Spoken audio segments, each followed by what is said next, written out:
Hi, everyone. Um, we're going to start. I'm Terrence Arjun, the manager of 192 Books, and we're here tonight to celebrate the publication of Francesca Wade's Gertrude Stein and Afterlife, out this year from Scribner.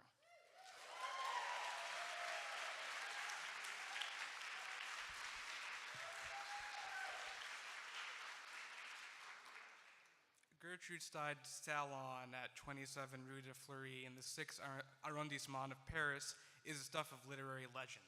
Many have tried to capture the spirit and glamour of the place that entertained the likes of Hemingway, the Fitzgeralds, Picasso, and Matisse, but perhaps none as determinedly and self-consciously as Stein herself.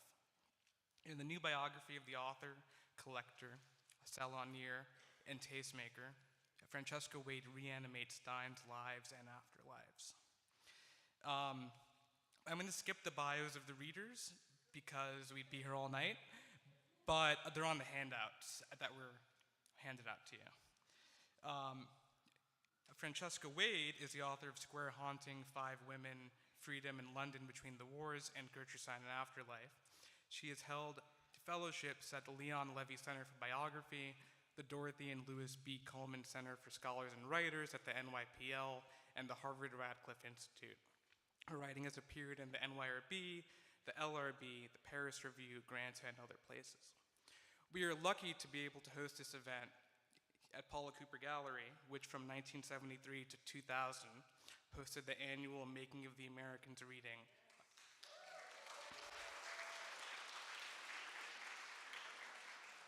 On New Year's Eve and New Year's Day, it ran for over 56 hours, and it featured what looks like every artist and writer in New York at the time, including a few of the readers here tonight. And much of that work was made possible by Jean Rigg, and I'd like to thank her and Paula Cooper for laying a lot of the groundwork for this evening.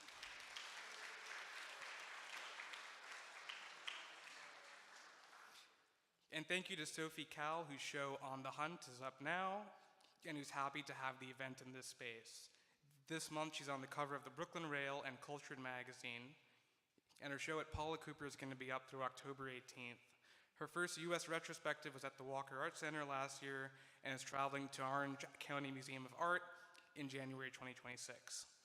So we have 7 readers here tonight, and their names are Charles Bernstein, Erica Hunt, Erica Kaufman, Eileen Myles, Ariana Reines, Anne Waldman, and Laurie Anderson. And they'll be reading in that order.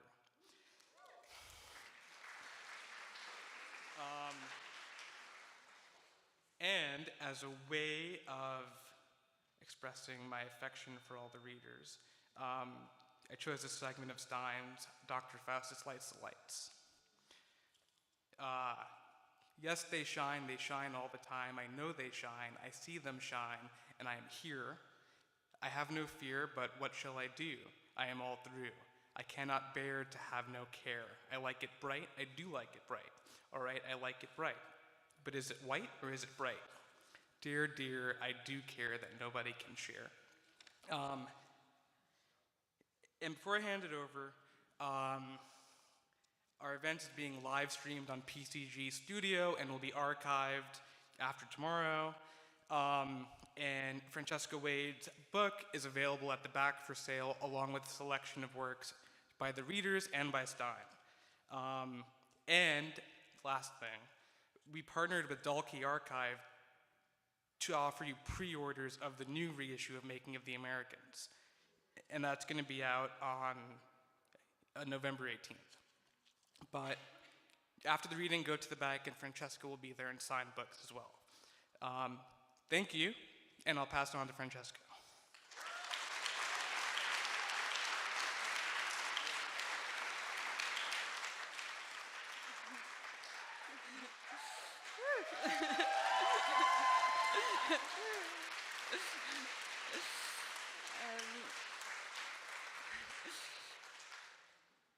Thank you so much for coming.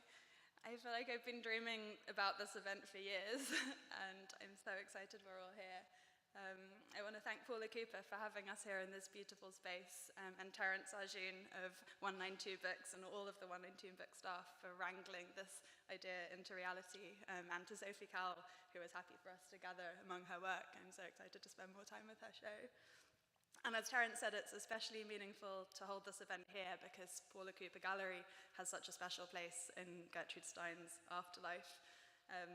We're not staying over tonight, hopefully, but I'm so delighted to have this incredible roster of poets and artists with us who have all engaged with Stein's work in their own ways and are going to read for us pieces they've chosen, personal favorites out of Stein's enormous body of work. So just briefly about my book. When I first started this project 6 years ago, I was planning to write a short book, a kind of meta-biography exploring Stein as a self-mythologizer and a self-archivist, and drawing on papers which Janet Malcolm irresistibly wrote half a book about not being able to see. But as I went on, Stein's writing just drew me deeper and deeper under its spell, until I realized I wanted the book to be something bigger, something that would place her writing right at the center of her life, where it always was. I think Stein's legend has become so enormous that her writing is often kind of ignored when it's not being mocked or castigated or lampooned, but exploring and engaging with her work and reading it as the product of an extraordinary mind and of a rich and fascinating and complicated life lived in a spirit of utter commitment to art has been such a rewarding and invigorating experience. Stein is a challenge. She requires a whole new way of reading, and her work makes you question every assumption about the way language works and the way words relate to the world. It's very easy to dismiss Stein, as so many have over the decades, but it's so much more exciting, I think, to take her seriously. And Stein was convinced that her time would come. In 1926, she wrote that truly radical work is never appreciated in its own time. An artist, she said, is an outlaw until he is a classic. Yeah. She is a classic. But she really believed that her work would come to be acknowledged as a great and radical achievement, even if she didn't live to meet the readers who would ensure that that legacy lived on. I suppose someday I will be the acknowledged grandmother of the modern movement, Stein wrote in 1921, after a string of rejections. But over the years, it's really been poets and artists who've kept her work alive, who've shared it with each other, who've passed her books around, who've published it themselves and engaged with it, taken its ideas and possibilities forward into new forms of writing, whether in homage, in critique, or, as Kenneth Koch put it, in the feeling that one is suddenly free to write something almost entirely unlike her, but that wouldn't be possible if her work weren't there. It was reading Stein aloud and hearing her work read aloud that really unlocked her for me at the beginning. I think on the page, sometimes your eyes can kind of glaze over the words without really kind of sounding them out, but when you hear Stein aloud, I think the rhythms, the clarity, the humor, and the kind of depths start to emerge, and it's a really kind of special and beguiling experience. So I know that tonight is going to be a serious pleasure, and as Stein said, if you enjoy it, you understand it. So in that spirit, I'm so pleased to welcome our first reader, Charles Bernstein.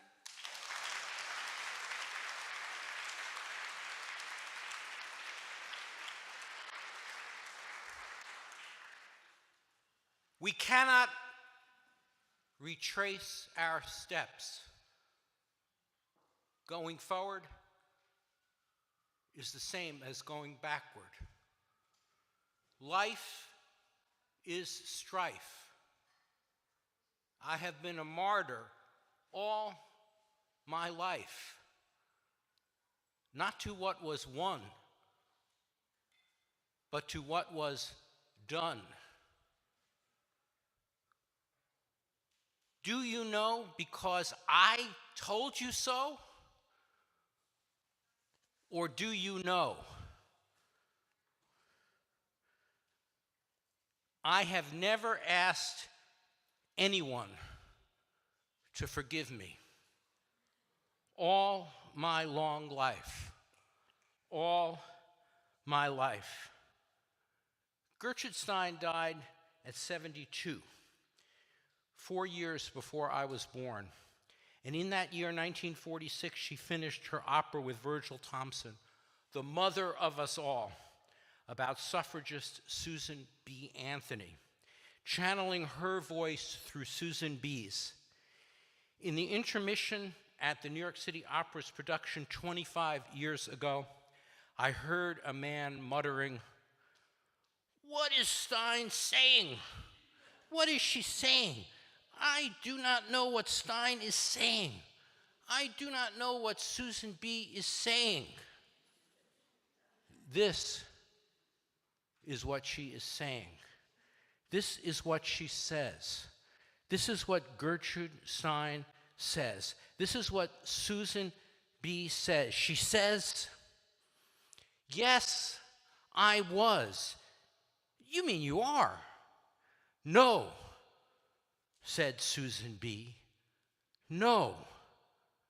When this you see, remember me," said Susan B. Susan B. said, "Here I am. I am here.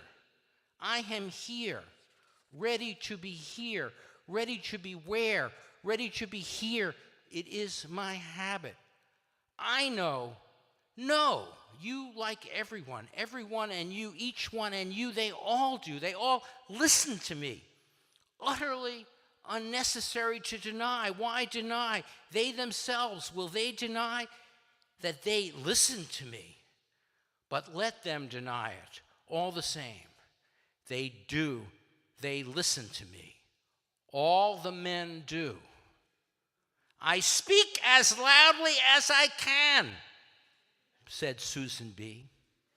I even speak louder. I even speak louder than I can. Yes, I really do, said Susan B. It was dark, and it was dark. It was necessary to speak louder or very softly. Very softly.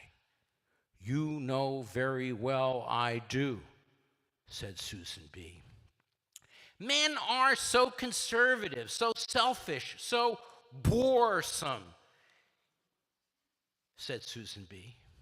They are so ugly. And said Susan B., they are gullible. Anybody can convince them. Listen, said Susan B., they listen to me. Let us not forget that in each place men are the same, just the same. They are conservative, they are selfish, and they listen to me. It's easy to be right. Everybody else is wrong, so it's easy to be right. And Susan B. was right. Of course, she was right. It is very easy to be right. Everyone else is wrong. It is easy to be right. And said Susan B., in a way, yes, in a way, yes, really, in a way, really, it is useful to be right. It does what it does. It does do what it does. If you are right, it does do what it does. I, Susan B., really and truly, I do not mind. No, readily and truly and really, I do not mind. It was very necessary never to be cautious, said Susan B. Men are conservative, dull, monotonous, deceived, stupid, and unchanging, and bullies. Yes, men are men. Well, said Susan B., let us go on. They always listen to me. Yes, said Susan B. Yes, they always listen to me. Near hours are made not by shade, not by heat, not by joy. I always know that not now rather than not now. Yes, and I do not stamp, but I know that now, yes, now is now. I have never asked anyone to forgive me. Do we do what we have to do, or do we have to do what we do? I answer, A life is never given for a life. When a life is given, a life is gone. If no life is gone, there is no room for more life. Life and strife, I give my life. That is to say, I live my life every day. Rich, to be rich is to be so rich that when they are rich, they have it. To be that they do not listen. And when they do not hear.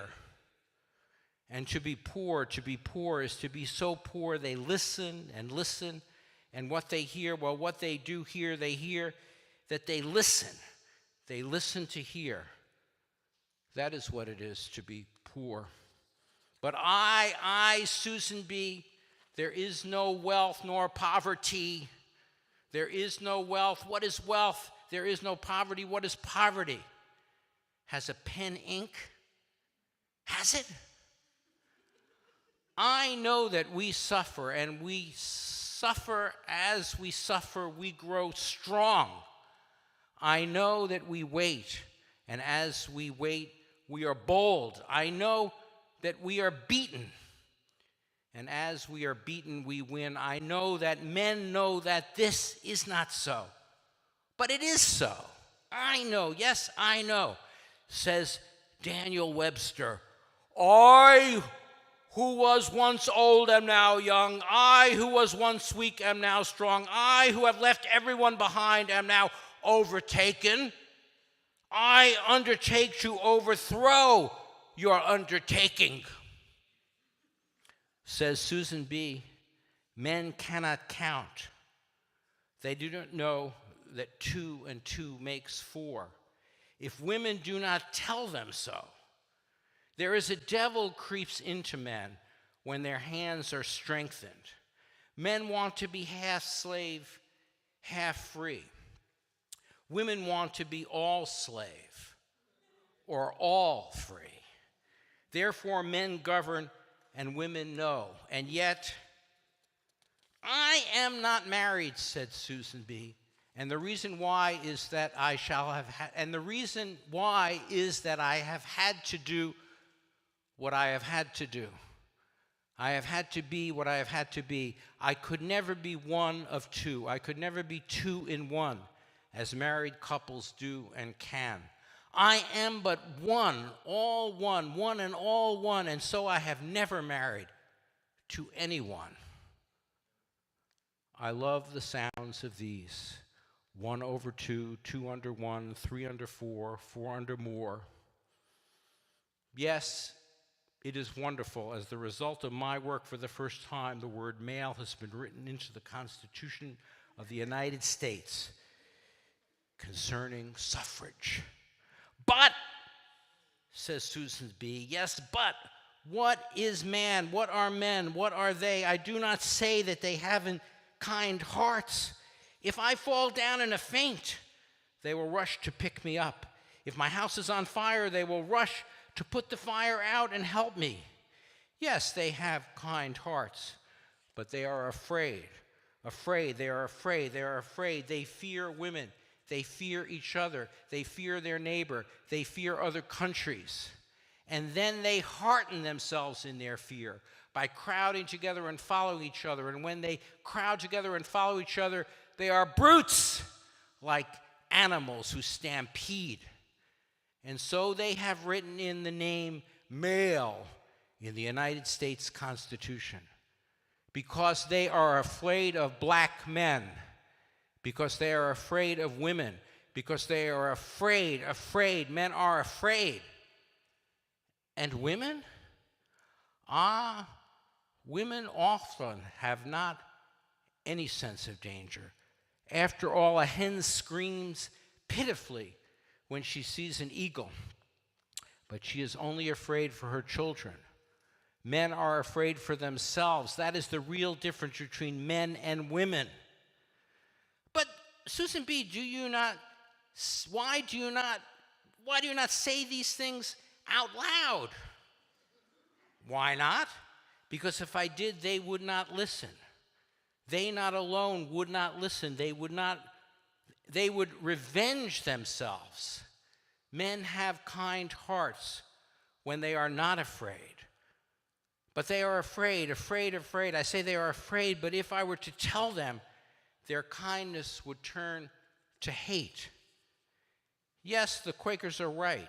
They are not afraid because they do not fight.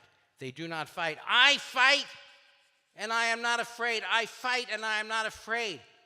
And what will we win, asked Susan B. What will we win? Win the vote for women? Yes. Someday women will vote, and by that time it will do them no good, because having the vote, they will become like men. They will be afraid. Having the vote will make them afraid. Oh, I know it. But I will fight for the right to vote for them, even though they become like men, become afraid like men, become like men. Do we do what we have to do, or do we have to do what we do? When this you see, remember me, said Susan B. Yes, now is now. It does what it does. It does do what it does. When this you see, remember me, said Susan B. We cannot retrace our steps. Going forward may be the same as going backwards. We cannot retrace our steps. All my long life, all my life, we do not retrace our steps. All my long life. But,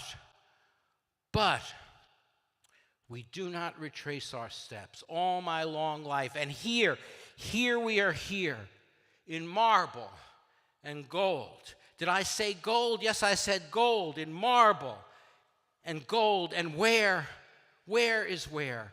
In my long life and effort and strife, dear life, life is strife. In my long life, it will not come and go. I tell you so. It will stay. It will pay, but do I want what we have got? Has it not gone? What made it live? Has it not gone? Because now it is had in my long life.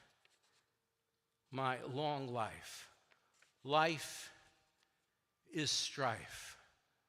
I was a martyr all my life, not to what I won, but to what was done.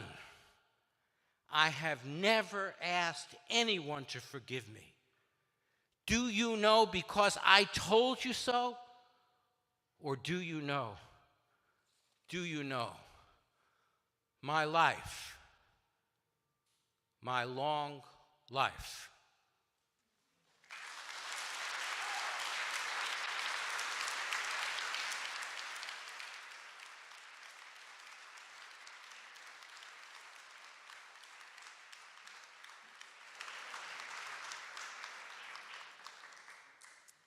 Good evening, folks. Stein does this wonderful thing between sound and sense. And for me, Stein opened when I heard it read out loud and when I read it out loud. Yeah. So I want to echo Francesca there. I'm going to do something and see if it all works. A little complicated. I have a little music. Oh, I have a little music.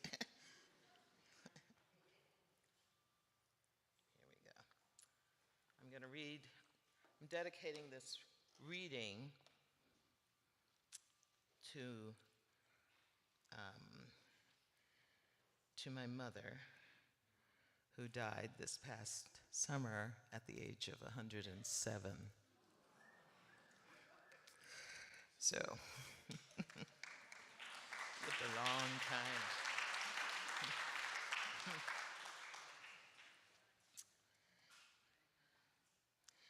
It is rather a curious thing that it should take 100 years to change anything. That is, to change something. It is the human habit to think in centuries, and centuries are more or less 100 years. And that makes a grandfather, a grandmother to a grandson or a granddaughter if it happens right. And it often does about happen right. Is it the human habit to think in centuries from a grandparent to a grandchild? Because it does take about 100 years for things to cease to have the same meaning that they had before. It is a very curious thing that everything is a natural thing. But it is a natural thing, and it being a natural thing makes it a curious thing, a very curious thing to almost anybody's feeling. One is always having to talk to oneself about it, that a natural thing is not really a strange and a peculiar and a curious thing. So then there we are 100 years. Does more or less make a century, and this is determined by the fact that it includes a grandparent to a grandchild, and that is what makes it definitely different one time from another time. And usually there is a war or catastrophe to emphasize it so that anyone can know it. It is a very strange thing that such a natural thing is inevitably to all of us. Such a strange thing, such a striking thing, such a disconcerting thing. The 18th century finished with the French Revolution and the Napoleonic Wars, the 19th century with the World War, but in each case, the thing, of course, has done, the change has been made. But the wars made everybody know it and liberated them from not knowing it, not knowing that everything was not just exactly what it had been. I am quite sure that the world's history, the world made up of human beings, is made up in the way of about always a century, and it is determined, that is made by the natural filling up of time from a grandparent to a grandchild. 25 years roll around very quickly.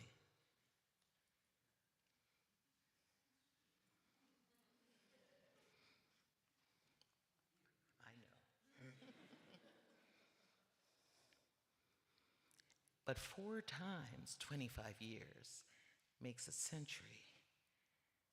A century does not really roll around at all. It makes a complete change, but it does not roll around at all, at least not to anyone's feeling. That is what narrative is. Narrative is 25 years. Rolls around so quickly, but that 100 years do not roll around at all, but that they end. The century ends in being an entirely different thing. And so any century comes to begin, and then it comes to an end. That makes one of the great difficulties of narrative to begin and to end. And I think it has to do with the fact that a century begins and ends, but no part of it begins and no part of it ends. And this serious problem is narrative.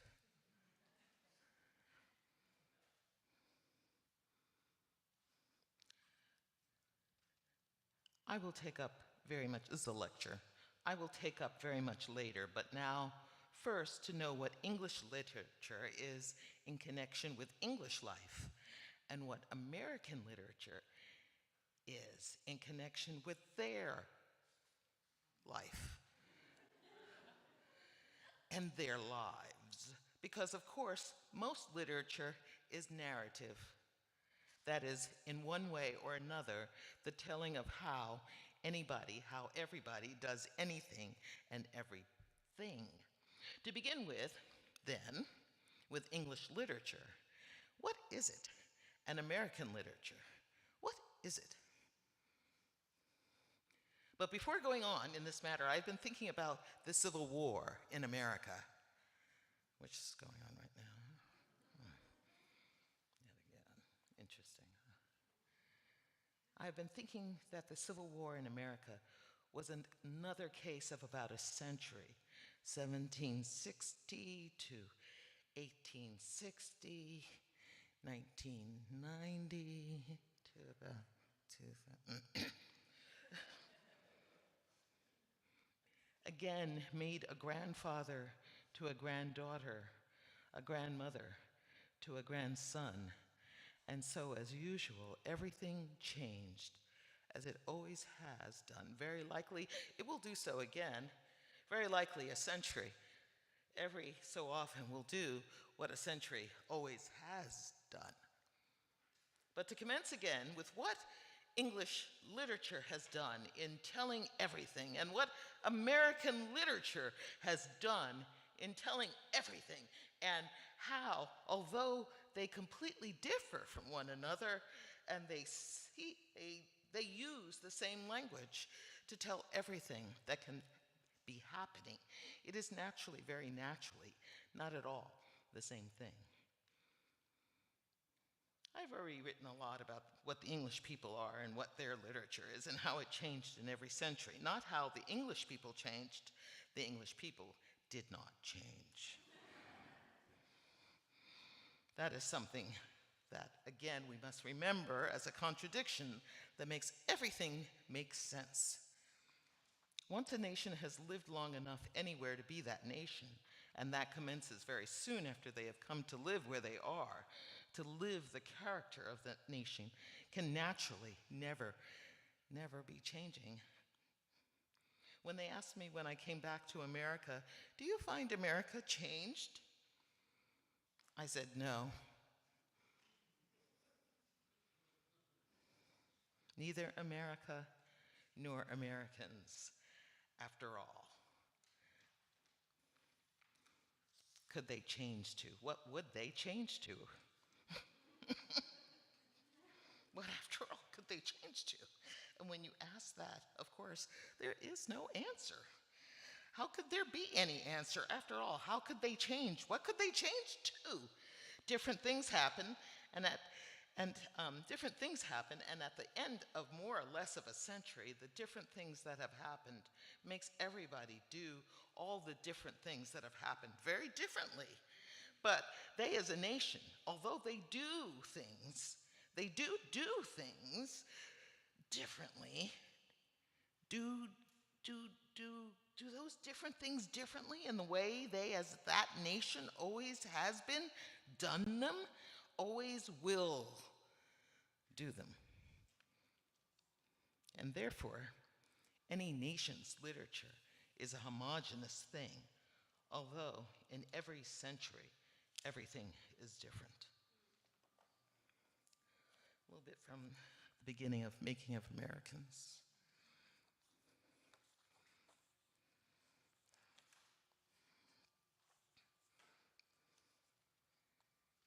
It's kind of a priceless beginning. Once, an angry man dragged his father along the ground through his own orchard. "Stop! Stop!" cried the groaning old man at last. "Stop! I did not drag my father any farther than this point." It is a hard thing.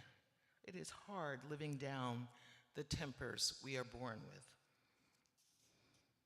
We all begin well, for in our youth there is nothing we are more intolerant of than our own sins writ large in somebody else.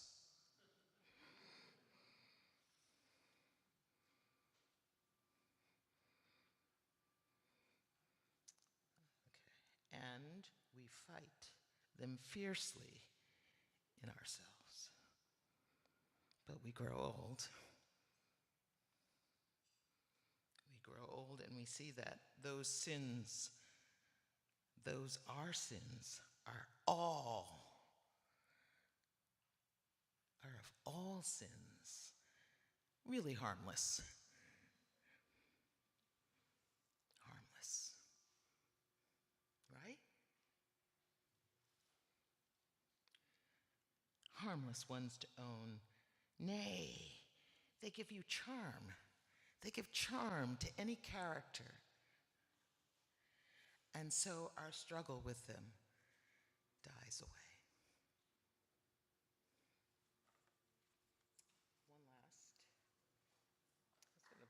One last.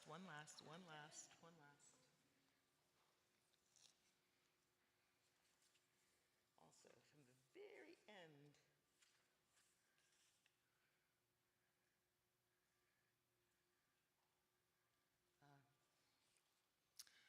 so another thing to say about my mother, 107, and when she was a child, she was brought to live with her grandfather. She was born here, but she was brought to live with her grandfather, who was born in 1838, which in the British West Indies was the year of emancipation. So, and then she also met my granddaughter, who was born in 2020. And so in her own life, Sankofa, the 19th century and the 21st century.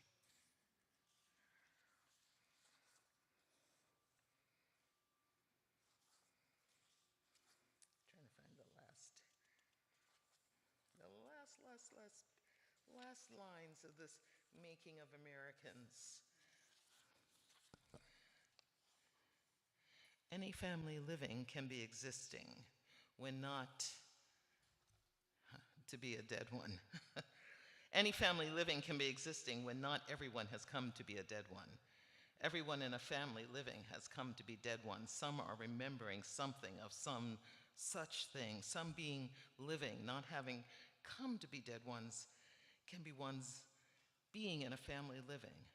Some being living and having come to be old ones can come then to be dead ones. Some being living and being in a family living and coming then to be old ones can come then to be dead ones. Anyone can be certain that someone can remember such a thing. Any family living can be one being existing, and some can remember. Some can remember. Some can remember something of some such thing. Thank you.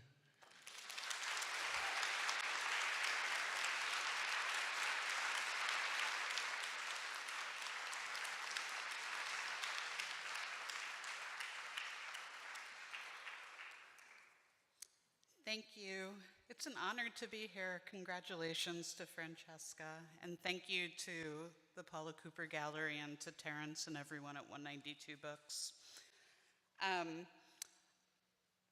had to limit myself to a time period when trying to figure out what to read because Stein is so incredibly important to me, so I bracketed between 1929 and 1939. Basket. And you'll see there's a slight theme in the beginning and the end. Basket. A lizard is going up the wall with a grasshopper in its mouth. Renew a lease. If there is no mention of having left a part of it thinking lightly of a receipt, it is receded. Does this tell what a shock it has been? Of which? If a dog is happy, his nose is warm. If he is lonely, his nose is cold. Poor dog whose nose is cold. They carefully watched. It was which was as it was not carefully watched. There is no denying that a little was true, that they did send it home for you. It was with them that they had it in their way when they were asked with whom they had it, for it as if with it as a way. Waylay refers to ants who do not refer to bees can be frozen, around losses. Now to wish carefully for every bird. They will not disturb their noses. Basket was his name. This was his name because it was invented by whom it was invented. Remind oneself carefully of every word. Cannot. If they look and seen and leave, they will know what it will look like. Came in hand with pleasure. It makes no difference if they feel as well. By a wire. It makes no difference if they feel as well. How has it held? It has held with their help, with which it has been given. They were very careful not to be pressed to be without it. Very beautiful. He likes to be different. Where and when?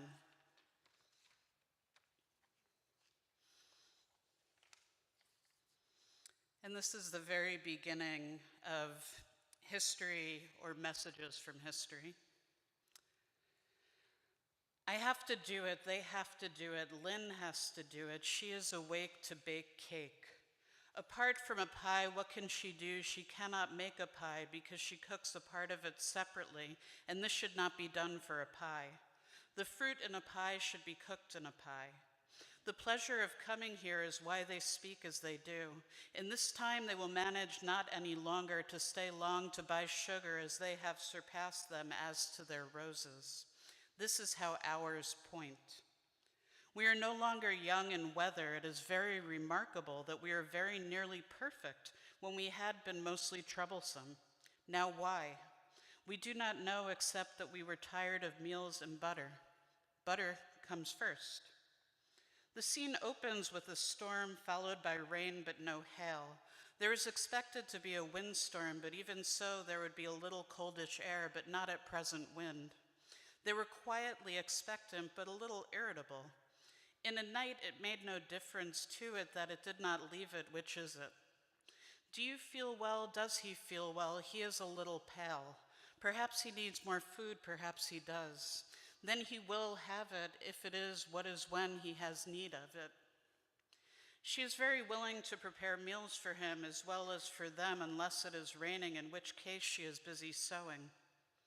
There is no interest in regretting that they are equally regretting that it is not as happy as for an occasion. This is why they are not here, hardly why they mean this by threes. He has not come back. He is there and he has not come back. Do they feel that this is their donation to lending? Alas, no. They are caught because they have won the right to be in meaning. I mean was not said of women. When made a link with then linked with men, linked with a pencil or a pen, linked with a pen wherein chickens are kept. What is it? A scene out of the window with the nightingales singing, beginning their singing, which is intermittent at first.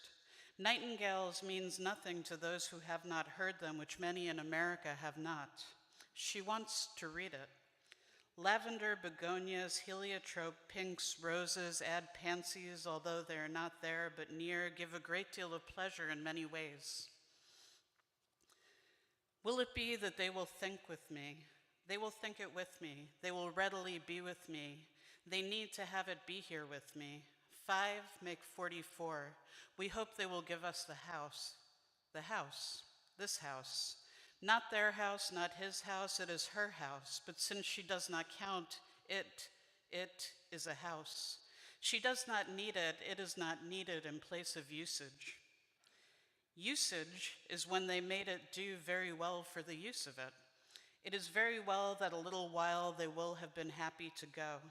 It is indeed very desirable that in a little while they will have been prepared to have left when they did go. It is not useful if they wait. A little chicken does not prepare to step up. A little chicken is not little. It is without 8 pairs. They move about, any men have pears to sell. Peaches are reasonable. Grapes are to be plentiful. Chickens are scarce.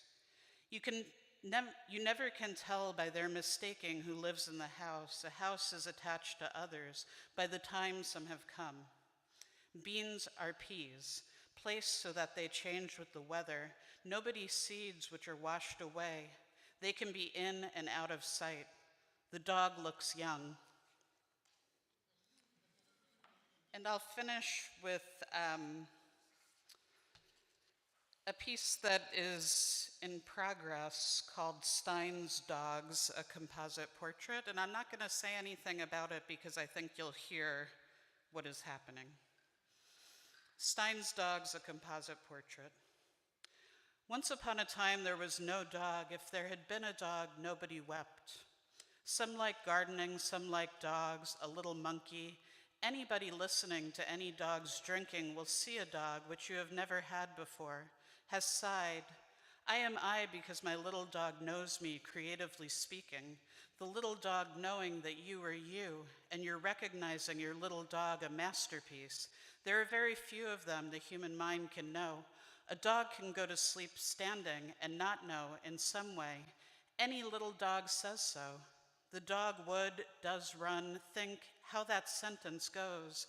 Dogs do so they mean, but dogs cannot say, I mean, dogs do behave as they please, that is, as they are naturally pleased. That does make some difference between human beings and dogs. But a dog can have tears in her eyes, and you can say to a dog, look, and long does not a dog know that there is a human mind.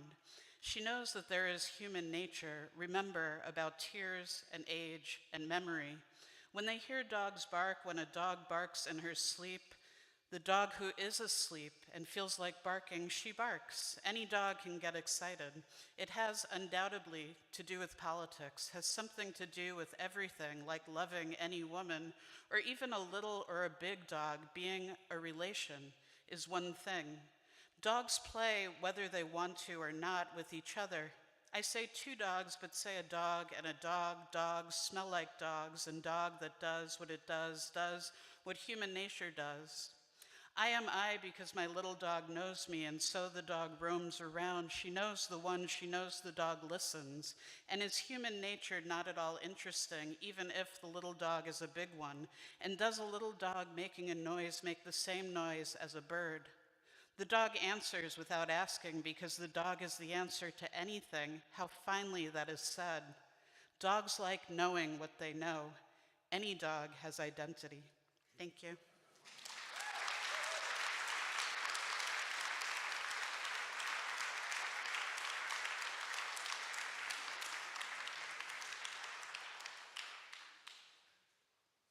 God, this is so great, right? I can't believe that we get to do this. We just go out and hang out with our friends and stand up at a mic and read our favorite writer. And this book, I have to say, this book is so awesome.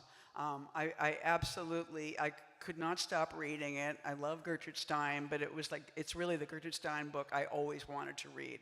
So Francesca has done, and it's like, what is the cost? It's probably, I think it must be expensive.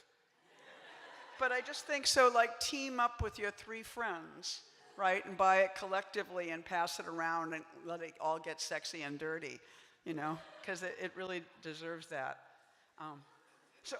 So I'm gonna read three things, and one is from Lectures in America, which is the first Stein. I think when I was in college, I think in Harvard Square there was a used bookstore, and I saw this book, and I was like, what is this, you know, and was just so joyous and puzzled about it for years and kept reading it. And I think every time I've taught, I've used pieces, especially Portraits and Reflections. It's so crazy, and the music of it is so good. So I'm gonna read a little piece of that. And then from the Faust play that Terence was reading at the beginning, I was like, oh no, Terence, stop, you know. And then a tiny Eileen Myles poem. So this is, it's hot. Thank you, that's great. You know, and it's so great that it's like, this is late in her career. So it was like she was the obscure writer, or the salon giver, famous in the New Yorker for being Gertrude Stein, but people didn't know her work except to laugh at it. And she got rejection slips like nobody. If you think you've got a bad rejection slip, you should read what Gertrude Stein got. And then she had the pop star moment of writing autobiography of Alice B. Toklas, and, you know, did the fictionalized self, and then became a star, and then came to America and went on a book tour, and then stood up on her hind legs and told everybody what literature was. So the arc of her career is so amazing. It is very like a frog hopping. He cannot ever hop exactly the same distance or the same way of hopping at every hop.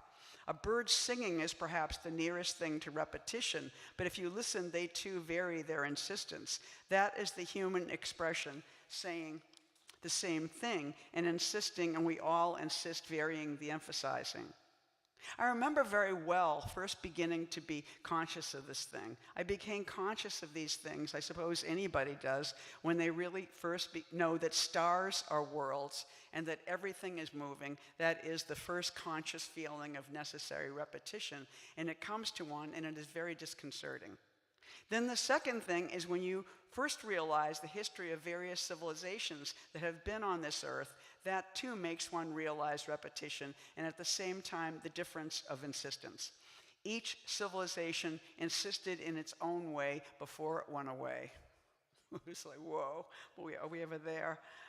I remember the first time I really realized this in this way was from reading a book we had at home of the excavations of Nineveh.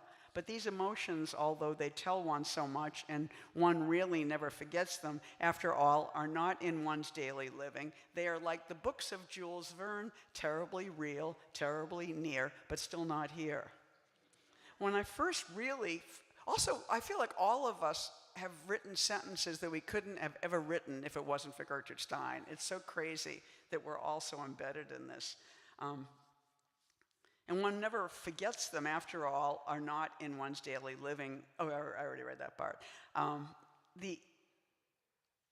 When I first really realized the inevitable repetition in human expression, there was not repetition but insistent.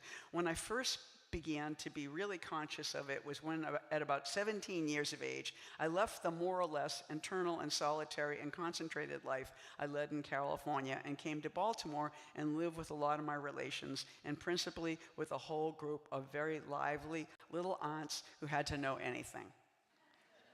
If they had to know anything, and anybody does, they naturally had to say and hear it often. Anybody does. And as there were 10 and 11 of them, they did have to say and hear said whatever was said, and anyone not hearing what it was they said had to come in to hear what had been said. That inevitably made everything said often. I began then to consciously listen to what anybody was saying and what they did say while they were saying what they were saying. This was not yet the beginning of writing, but it was the beginning of knowing what there was that made there be no repetition. No matter how often what happened had happened, anytime anyone told anything, there was no repetition. This is what William James calls the will to live. If not, nobody would live. And so I began to find out then by listening the difference between repetition and insisting, and it is a very important thing to know. You listen as you know. Then there is another thing that also has something to do with repeating. When all these 11 little aunts were listening as they were talking gradually, some one of them was no longer listening. When this happened, it might be that the time had come that any one or one of them was beginning repeating. That is, it was ceasing to be insisting, or else perhaps it might be that the attention of some one of them had been worn out by adding something. What is the difference? Nothing makes any difference as long as someone is listening while they are talking. That is what I gradually began to know. Nothing makes any difference as long as someone is listening while they are talking. If the same person does the talking and the listening, why, so much the better. There is just by so much the greater concentration. One may really indeed say that that is the essence of genius, of being most intensely alive. That is, being one who is at the same time talking and listening. It is really that makes one a genius. And it is necessary, if you are to be really and truly alive, it is necessary to be at once talking and listening, doing both things, not as if they were one thing, not as if they were two things, but doing them, well, if you like the motor going inside and the car moving, they are part of the same thing. I said in the beginning of saying this thing that if it were possible that a movement were lively enough, it would exist so completely that it would not be necessary to see it moving against anything to know that it is moving. This is what we mean by life. And in my way, I have tried to make portraits of this thing may try to make portraits of this thing.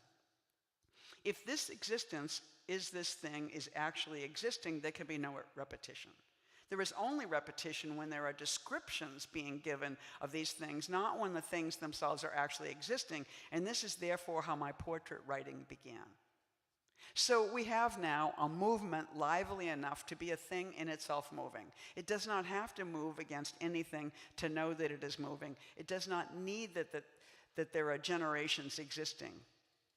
Then we have insistence that in its emphasis can never be repeating, because insistence is always alive, and if it's alive, it is never saying anything in the same way, because emphasis can never be the same, not even when it is most the same, that is, when it has been taught. How do you like what you have? This is a question that anybody can ask anybody. Ask it. Well. And now this is from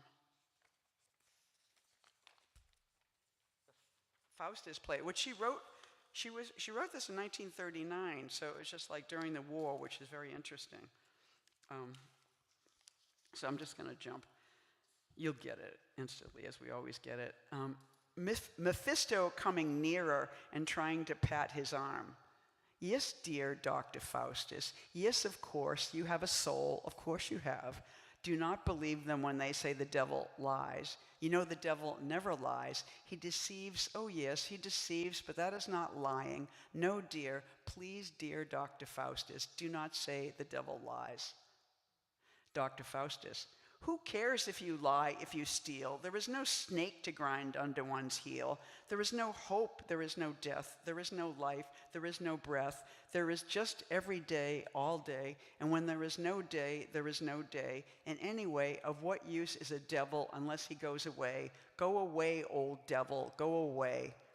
There is no use in a devil unless he goes away. How can you remember a devil unless he goes away? Oh, devil, there is no use in your coming to stay. And now you are red at night, which is not a delight, and you are red in the morning, which is not a warning.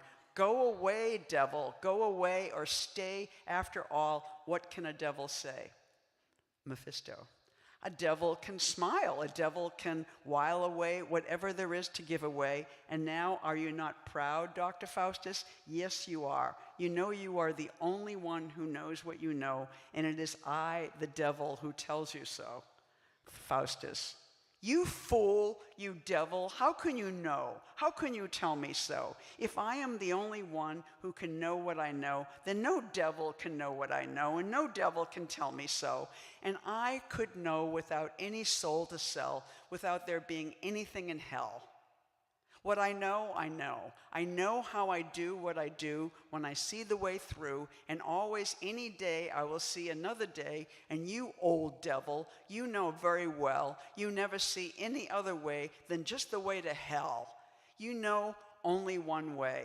You only know one thing. You are never ready for anything, and everything is always now, and now, and now. Perhaps through you, I begin to know that it is all just so, that light, however bright, will never be other than light, and any light is just a light, and now there is nothing more either by day or by night, but just a light. Oh, you devil, go to hell. That is all you know to tell. And who is interested in hell? Just a devil is interested in hell, because that is all he can tell. Whether I stamp or whether I cry, whether I live or whether I die, I can know that all a devil can say is just about going to hell. The same way, get out of here, devil. It does not interest me whether you can buy or I can sell. Get out of here, devil. Just you go to hell. Faustus gives him an awful kick, and Mephisto moves away, and the electric lights just then begin to get very gay. All right, then.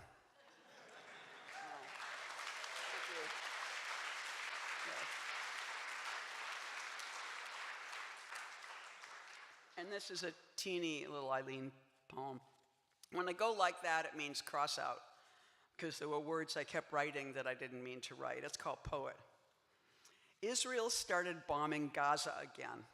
I don't know where to put it in relation to the ordinary sadness I feel about this expensive red kettle I bought that whistles. And when it arrived on Friday, when I was in Columbus, they even showed me a photograph of the little square package sitting under the mailboxes in my building. I mean, I have had packages stolen for years, and I never got anything sent here of value. But now my building is filled with shoppers who get boxes and bags of stuff. So I joined in, and I got robbed. I'm back to boiling water in a pot, and I forget pot is not spelled poet, pot. But everything is Gaza, is gone. The sweet dog, the new head, a puppy is leaning against my naked arm. We're vulnerable. Here, months ago, I screenshot photographs of Gaza going home. First, Trump wanted to sell it like a resort. Our president's obscene, a fucking idiot. If I had a whistling pot, I wouldn't forget the water is boiling. I wouldn't burn everything, would I? Must everything burn?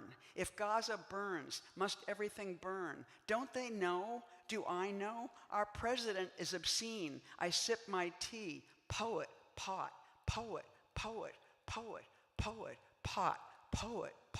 Must everything burn? Oh, Canada, he says. Oh, Canada is great. Oh, Canada can be a state. Our president is a fucking idiot. Must everything burn? Oh, Canada is great. Pot. Must everything burn? Poet. Pot. Must everything burn? And Gaza's going home. Poet. Pot. Thank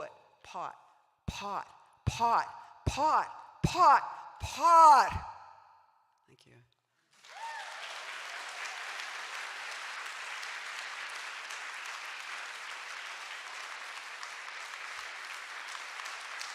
Okay.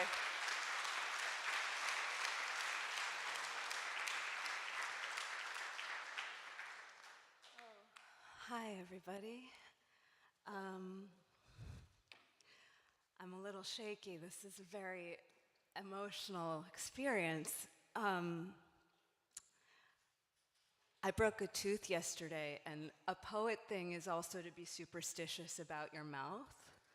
I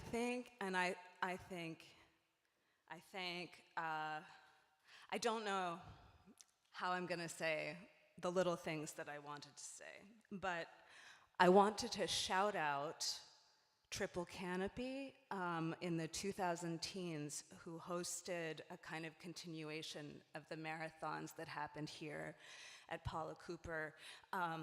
2 times I read The Making of Americans as long as I could physically do it. About 3.5 hours in the wee hours of the night. There was nobody in the room except for the staff of Triple Canopy, so I want to thank them.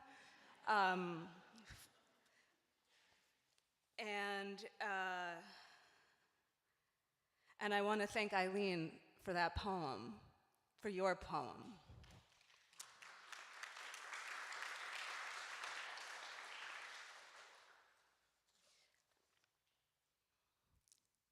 How many saints can remember a house which was built before they can remember? 10 saints can.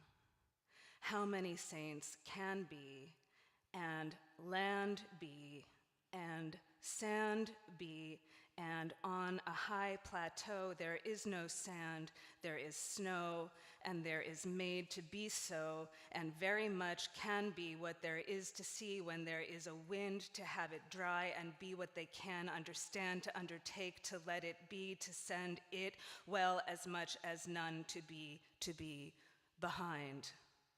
None to be behind. Enclosure. None to be behind. Enclosure. Did wish, did want, did at most agree that it was not when they had met that they were separated longitudinally.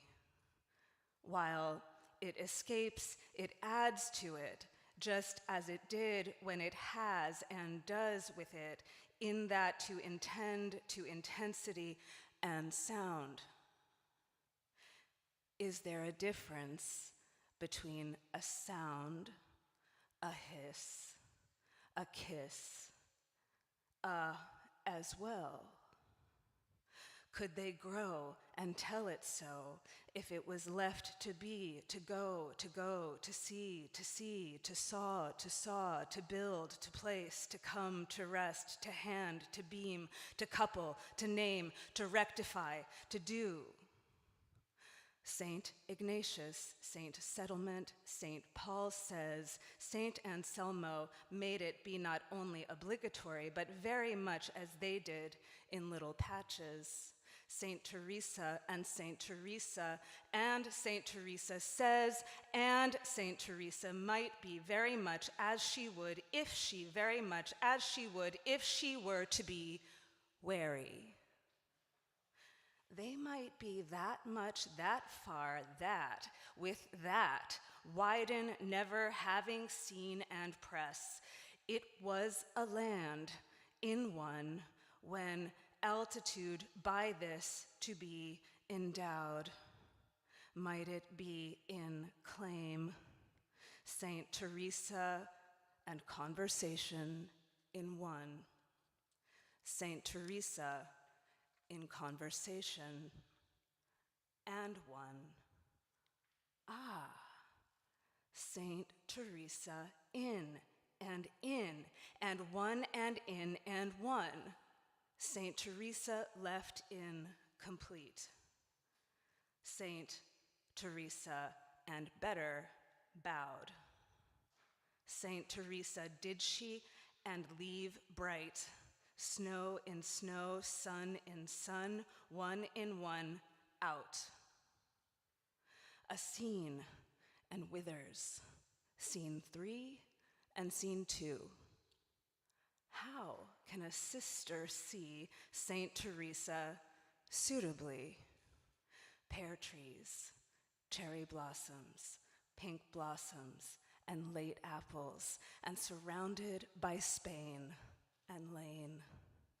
Why, when in lean, fairly rejoin, place, dismiss, calls, weather, soil. Saint Teresa refuses to bestow. Saint Teresa with account, Saint Teresa having felt it with it. There can be no peace on earth with calm. There can be no peace on earth with calm. There can be no peace on earth with calm. And with whom, who's with calm, and with whom, whose, when they call it their made message as special and come. This amounts to Saint Teresa. Saint Teresa has been and has been. All saints make Sunday, Monday, Sunday, Monday, Sunday, Monday set. 1, 2, 3 saints. Scene 3. Saint Teresa has been prepared for there being summer. Saint Teresa has been prepared for there being summer. Scene 4. To prepare. 1, a window. 2, a shutter. 3, a palace. 4, a window. 5, an adopted son. 6, a parlor. 7, a shawl. 8, an arbor. 9, a seat. 10, a retirement. Saint Teresa has been with him. Saint Teresa has been with him. They show that summer makes a child happening at all to throw a ball too often to please. This is a scene where this is seen. Saint Teresa has been a queen, not as you might say royalty, not as you might say worn, not as you might say. Saint Teresa, preparing in, as you might say. Act 1. Saint Teresa can know the difference between singing and women. Saint Teresa can know the difference between snow and thirds. Saint Teresa can know the difference between where there is a day today, Saint Teresa with the land and laid, not observing, Saint Teresa coming to go, Saint Teresa coming and lots of which it is not as soon as if when it can left to change theirs in glass and yellowish at most of this can be when is it, that it is very necessary not to plant it green. Planting it green means that it is protected from the wind, and they never knew about it. They never knew about it green, and they never knew about it. She never knew about it. They never knew about it. They never knew about it. She never knew about it. Planting it green means that it is protected from the sun and from the wind and the sun, and they never knew about it, and she never knew about it, and she never knew about it, and they never knew about it. Planting it green means that it is protected from the sun and from the wind and the sun and. Seen once, seen once, seen once, seen 7. 1, 2, 3, 4, 5, 6, 7, all good children go to heaven. Some are good and some are bad. 1, 2, 3, 4, 5, 6, 7. Saint Teresa, when she had been left to come, was left to come, was left to right, was left to right, was left to left and there and not there, by left and right. Saint Teresa, once and once, no one surrounded trees, as there were none. This makes Saint Ignatius, Act 2.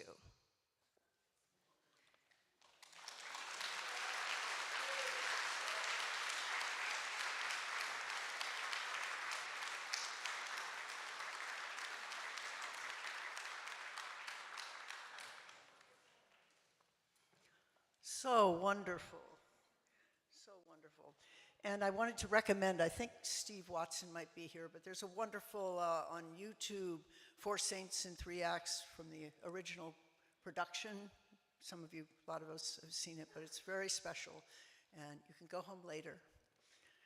So I'm going to do a couple of things, I think maybe 4 little things, and probably bracket with wonderful love poems, As a Wife Has a Cow, part of that, and Lifting Belly, because this book also includes the great Alice B. Toklas, and that makes this book very special, the way that she's brought in, and lots of things we didn't know, and about the end of her life and all that she was doing for Gertrude. It also takes on the issue, which is very much among, especially a lot of us who travel and teach, the issue around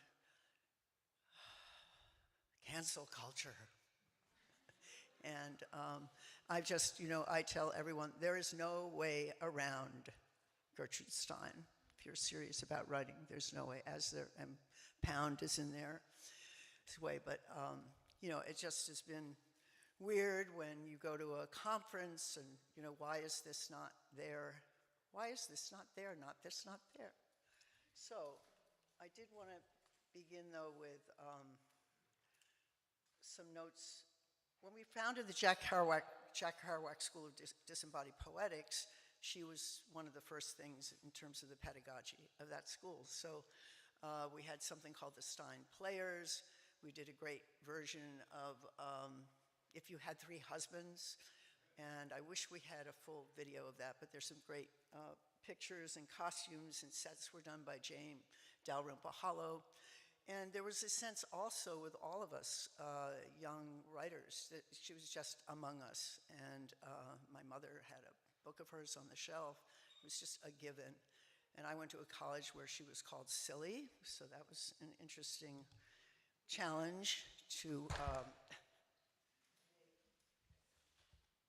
fun of. Okay, so I will start with,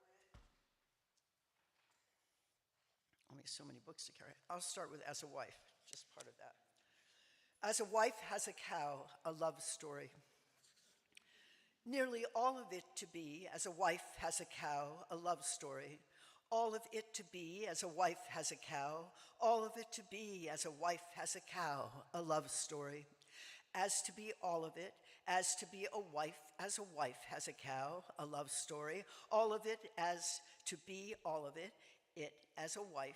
All of it as to be a wife has a cow, a love story. All of it as a wife has a cow, as a wife has a cow, a love story. Has made, as it has made, as it has made, has to be, as a wife has a cow, a love story. Has made, as to be, as a wife has a cow, a love story. As a wife has a cow, as a wife has a cow, a love story. Has to be, as a wife has a cow, a love story. Has made, as to be, as a wife has a cow, a love story. When he can, and for that, when he can, for that. When he can, and for that, when he can, for that. When he can, for that, when he can, for that. And when he can, and for that, or that, and when he can, for that, and when he can. And 2 and 6 and another, and 2 and in and 6 and another, and 2 and in and 6 and another, and 2 and 6 and 2 and in and 6 and another, and 2 and 6 and another, and 2 and 6 and in and another, and 2 and 6 and another, and 2 and in and 6 and 2 and 6 and in and another. In came in there, came in there, come out of there. In came out of there, come out there. In came in there, come out there, and in and came out of there, came in there, came out of there. Feeling or for it, as feeling or for it, came in or come out of there, or feeling as feeling or feeling as for it. As a wife has a cow, came in and come out. As a wife has a cow, a love story. As a love story, as a wife has a cow, a love story. Not and now, not and now, now and now, by and by, not and now, as not, as soon as not, not and now. Now is soon now is soon, and now is soon as now. Just as soon, just now, just as soon as now, just as soon as now. And in that, as and in that and in that, so that, and in that, and so that, and as for that, and that, in that, and as for that, and in that, just as soon, and in that, as that, and just as soon as that. Even now, and even now, and even now, not as even now, therefore, even now, and therefore, and even now, and therefore, even now, so not to, and moreover, and even now, and therefore, and moreover, and even now, and so, and even now, and therefore, even now, do they as they do so, and do they do so. We feel, or if we feel, or if we feel, or if we feel, as it is made a day, or two made a day, as it is made a day, or two, as is made a day, not away a day by day, and is made a day. On the 15th of October, as they say, said, anyway, what is it as they expect, as they expected, or as they expected it, or they expect it, and as they expected it, expect it, or for it, expected it, and it is expected of it, as they say, said anyway, what is it as they expect for it? What is it, and is it as they expect of it? What is it?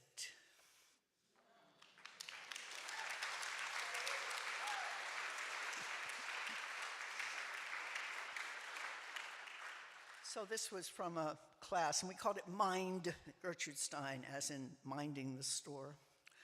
So just a few paragraphs. Impossible poetry. So we were looking at stanzas in meditation, a very difficult book to read aloud, actually. Can we be comfortable saying that stanza 16 by Gertrude Stein is arguably one of the most clunky passages ever written, a seemingly impossible text? It is part of a much longer discursive serial poem, Stanzas in Meditation, that Stein wrote during her middle period between 1929 and 1933. Considered one of the most difficult texts of her oeuvre, the whole of the Mammoth Book is a heroic foray into uncharted poetry territory whose only subject matter, act of writing itself, not a magnetizing poem, lusting poem, adorable poem. It's a deadpan bastion of battleship. It's an argument between boredom and attention and the increments of time and language.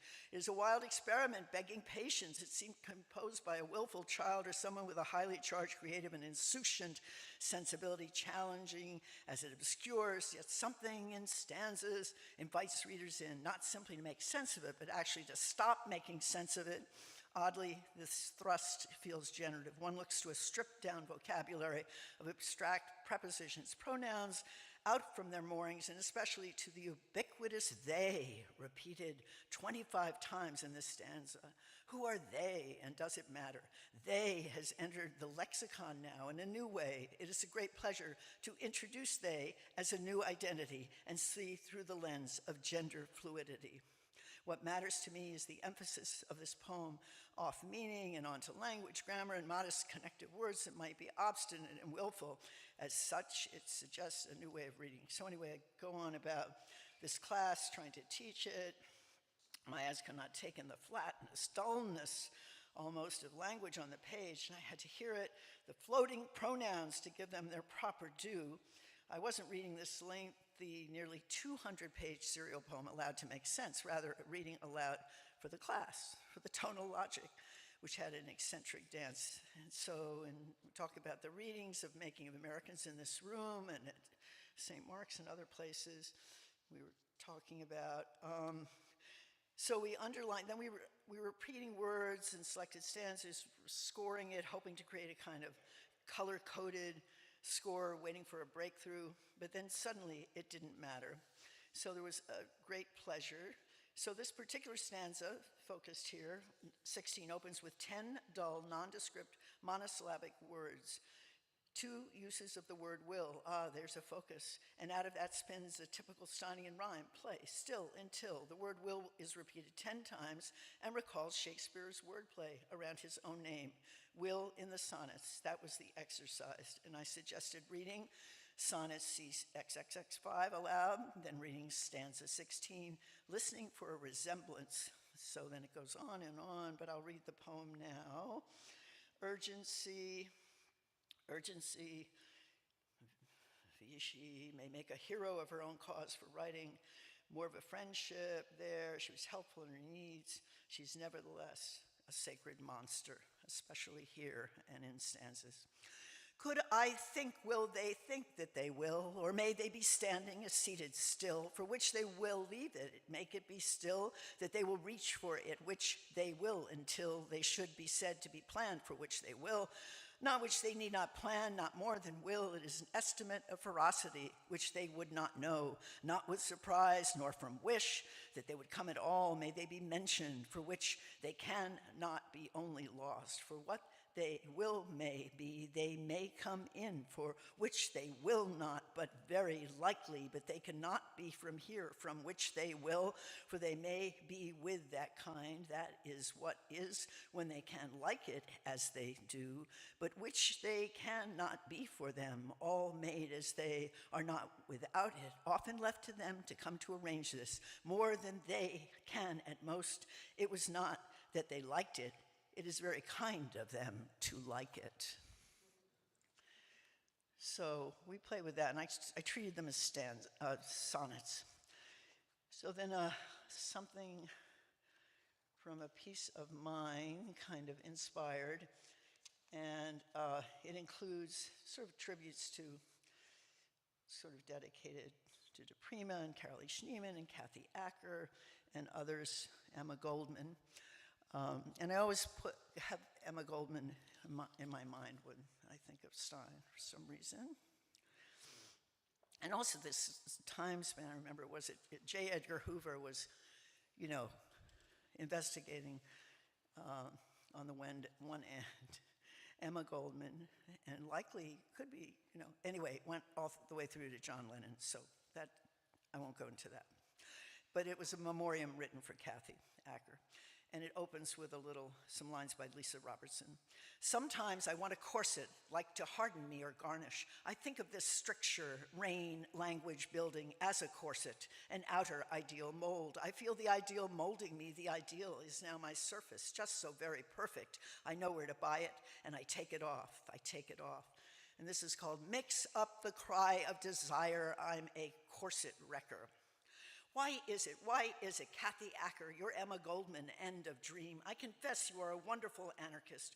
What is it to be a corset maker of labor and purpose, binding the bone and rabble and cotton in a daily sweat of anarchist teen toil? I, Emma, I, Anne, I, Kathy. What is it to know the sweat of us, my sisters? Will heaven give in to defiance? Will heaven rock the defiant? May Day, 1886, a deficit. The workers celebrate and demonstrate disobedience. Our cunts are silver daggers, and matter explodes when she, a they, he, a they, and all a they, and you take off the corset, and the rich girls don't dance. Enter and disrobe their sweet fucking slits. Slits are vices to crush your wealthy patriarchs. Deconstruct the bone and cloth and taxes that bind and fill up the purses of oligarchs. What is a sexy oligarch? I doubt it. This is Sunday, a day off in the piss factory. I was paranoid. You take my reading away. I don't want to be alone with my machines. Oh, Emma. Oh, Kathy. Oh, Hannah Wiener. Oh, Carolee, please bring in the stranger who holds the strings he puts through the aperture of patriarchal factories everywhere. What oligarch wears the corset, inspects the factory, is piles of rubble? While we're the center of the universe, they speak exploitation, can't help but demean. And are they not evil magicians? I, timeless, and I, one with the ghost of dead sisters. Recognize imposters anywhere. I file past the crypt of Uncle Ho. I, an anarchist. I, Emma. I, Kathy. I, Carolee. I, Hannah. I, Anne, fresh in from Russia, where they touch up hideous Stalin. I, with the country in pilgrimage. They call us the American War. How many shrines to author you, Uncle Ho? Constructed jumping identity. I'm on pilgrimage. Image war is not needs. Death is needs with your universe top of body toys. But image nation, the top of the body soil. Kathy sees this ahead of herself while dead, where a court pronounces 4 anarchists murdered and Albert Parsons speaks for 8 hours and I demand the floor. Tiny hands with needles punting, pushing, slamming the passion in innuendo in the new American century abolished. It's all in, epic, all in and open, resounding, no, screaming. I am the defendant. Let the words out. Abandon cover of the corset constraint. Taunt, taunt, taunt your tiny hands at the machines. Moon against your heart. You want to escape the factory metabolism. What is it to be a large woman bespeckled in intent in a socialist moment? You want to call it that? Why, you can call it that, and it's so much more, but do call it that, and you will call it that, I'm sure, and call it that, and the most dangerous of violence and terror to incite a riot. What it is to be called trouble, to be forever unpopular with authorities, to be watched, goaded, and arrested, and in lockdown. What kind of terror moment is this? Will it survive an assassinated president, this kind of moment? Will it survive McKinley? Will it survive psychopathic, fractious J. Edgar Hoover? And will the ghosts of Haymarket stalk and tremble the Union Hall? And will Kathy, Queen of Pentacles, and Carolee, and Hannah, and Melina, and DePrima survey these clusters, these mirrors that fracture empire? I live to see, oh, brave sisters, oh, Emma, still in that old purpose, binding cotton and will that act and buffet, stab of protest and memory arising? Will it, oh, my sisters, will it, my sisters? Will that will break the corset that binds the moment?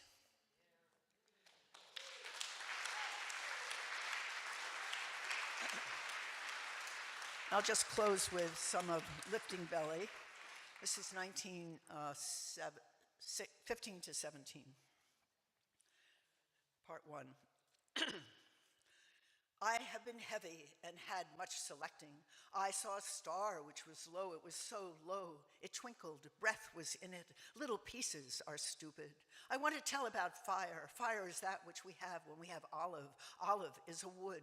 We like linen. Linen is ordered. We are going to order linen. Oh, belly, belly, well. Bed of coals made out of wood.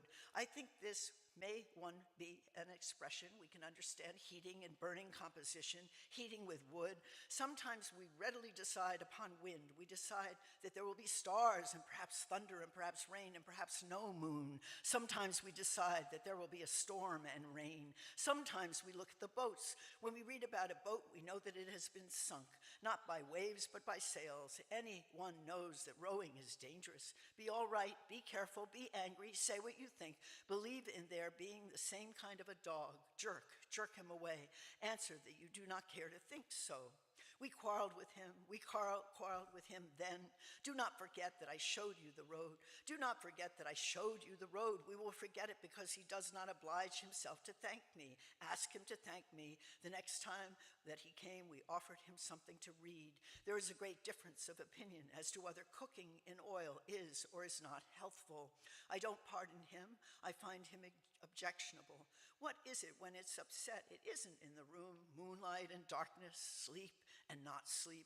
We sleep every night. What was it? I said, lifting belly. You didn't say it. I said it. I mean, lifting belly. Don't misunderstand me. Do you? Do you lift everybody in that way? No. You are to say no. Lifting belly. How are you? Lifting belly. How are you lifting belly? We like a fire and we don't mind if it smokes. Do you? How do you do? How do you do? The Englishmen are coming, not here. No, an English woman, an English man, and an English woman. What did you say, lifting belly? I did not understand you correctly. It is not well said, for lifting belly, not to lifting belly. Did you say, oh, lifting belly? What is my another name? What is a representative of what? Of the evils of eating. What are they then?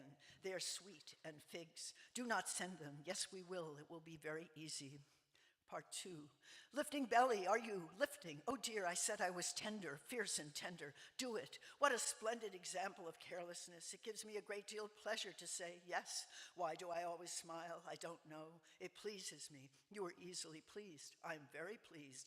Thank you. I am scarcely sunny. I wish the sun would come out. Yes. Do you lift it high? Yes, sir, I helped to do it. Did you? Yes. Do you lift it? We cut strangely. What? That's it. Address it to say that we will never repent. A great many people come together. I don't think this has anything to do with it. What I believe in is what I mean. Lifting belly and roses. We get a great many roses. I always smile. Yes, and I am happy. With what? With what I said this evening. Not pretty. Beautiful. Yes, beautiful. Why don't you prettily bow? Because it shows thought. It does. Lifting belly is so strong.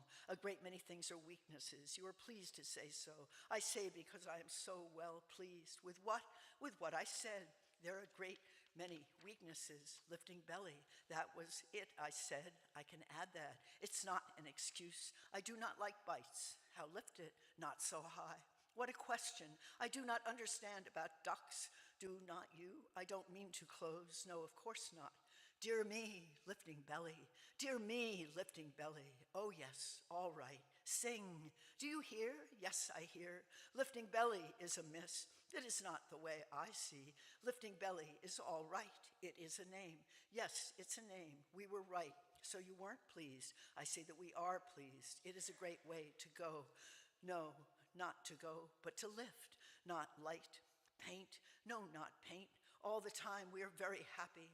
All loud voices are seen. By whom? By the best. Lifting belly is so erroneous. I don't like to be teased and worried. Lifting belly is so accurate. Yes, indeed. She was educated and pleased. Yes, indeed. Lifting belly is so strong. I said that to mean that I was very glad. Why are you very glad? Because that pleased me. Baby love. A great many people are in the war. I still go there and back again. What did you say about lifting belly? I said lifting belly is so strong. Yes, indeed, it is, and agreeable and grateful. We have gratitude. No one can say we haven't. Lifting belly is so cold, not in summer, nor not in winter either. All of it is a joke. Lifting belly is no joke, not after all. I'm so discouraged about it, about lifting belly. I question. I'm so discouraged about lifting belly. The other day, there was a good deal of sunlight. There often is. There often is here. We are very well satisfied at present. So enthusiastic. Lifting belly has charm, charming. All right. Lifting belly is not very interesting to you, to me. Say, did you see that the wind was from the east? It usually is from the south. We like rain. Sneeze, this is the way to say it. You meant a pressure, yes indeed. All the time there's a chance to see me. I don't wish it to be so. The skirt, the water. You mean ocean water? Not exactly an ocean. A sea, a success. Was it a success? Lifting belly is all there. Lifting belly high. It is not necessary to repeat the word. How do you? I forgive you everything, and there's nothing to forgive. Lifting belly is so high. Do you like lilies? Do you like lilies? Do you like lilies? Use the word. Lifting belly is so high.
Discouraged one.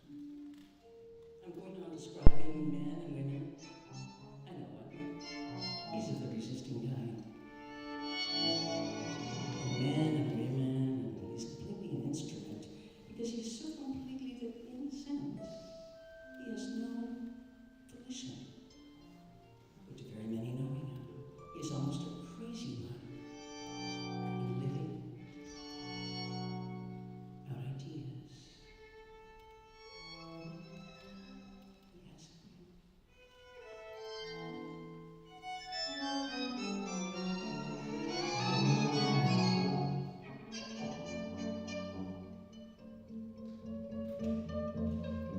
It is simply a shutting off from himself of an almost tasteless, senseless feeling of resisting of any other lover, other thing.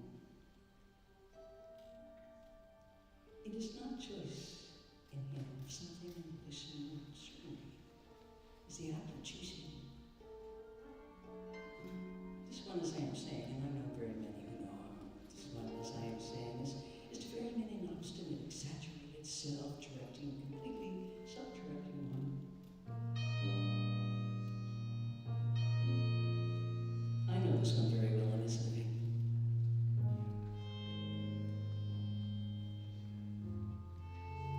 This one in his living is not loving, as mostly men and women are doing who love the attacking kind of them. They are resisting kind in them. The resisting. As if they are of the attacking kind of them. This one, as I'm saying, is his lovingness, completely loving, resisting one like himself. And this one is very interesting. Mostly when one needs heightening of the things in them, they get it from those very like them. For loving, they need those different from them. For courage and emulation and influencing those like them. And sometimes, some of those like them, and these are mostly Then instrument natures or natures needing pretty complete influencing throughout their being. But this is a very complicated question, an excessively complicated question, and sometime I'm going to write a book, and it will be very long. And it will be all full, completely filled up with pairs of them, twos of them, sometimes threes, and fours, and fives, but mostly twos of them, of women, of men, and women. No, it's just a little more of this one. This is sweet, one that I'm knowing pretty well. Now I'm living on it. This one is not really succeeding very well in living. This one would not be succeeding very well when he was not any longer a young man.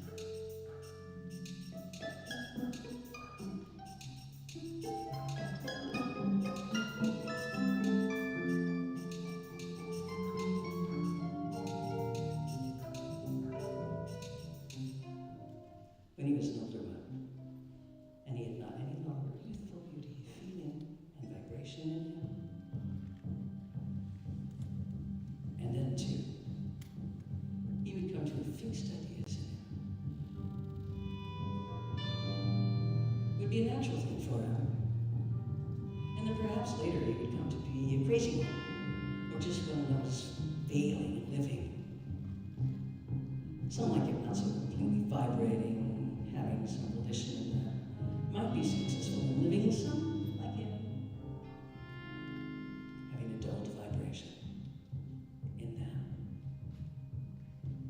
fairly stupid feeling in them, and much desire for good eating and drinking and sleeping can be successful enough in living.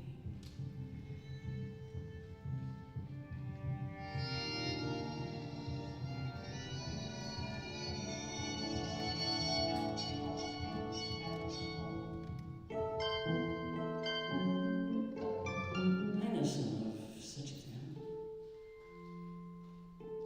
Sometime.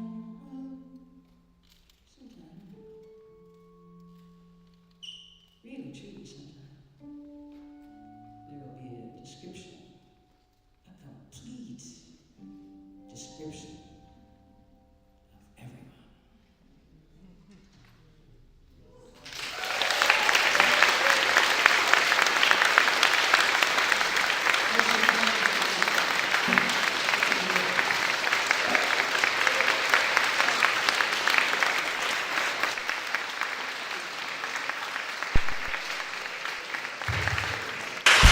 Thank you, Laurie. And one more round of applause for all of the performers tonight. Charles Bernstein, Eric Kaufman, Erica Hunt, Ariana Reines, Ann Waldman, Eileen Myles. Sorry, Eileen. I want to remind you that books are available for sale, and Francesca will be back there signing her book. And I'm sure if you ask one of the performers nicely, they'll sign their books as well. But thank you, everybody.